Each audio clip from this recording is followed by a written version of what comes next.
আমি এখন যেখানে দাঁড়িয়ে আছি আমার সামনেই একটি কবরস্থান। এই অন্ধকার রাত্রির মধ্যে যারা এখন শুয়ে আছে তাদের শুধু একটাই আর্তনাদ যে দুনিয়ার ব্যস্ততায় আমরা আমল করতে পারি নাই, অথচ খবর বলেছে আমার মধ্যে আসার এবং ভালো থাকার জন্য একটাই পন্থা, তা হচ্ছে আমল।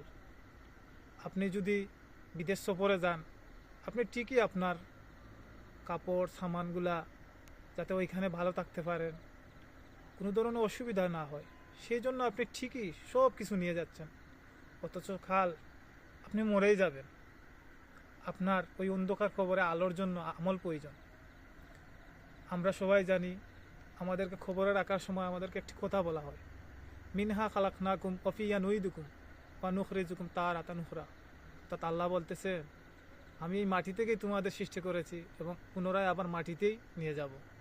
তাই আমাদের প্রত্যেকের উচিত দুনিয়ার ব্যস্ততা থাকুক যাই থাকুক, অন্তত খবরের জীবন ভালো কাটানোর জন্য আমাদের প্রতিনিয়ত একটি হলেও আমল দরকার।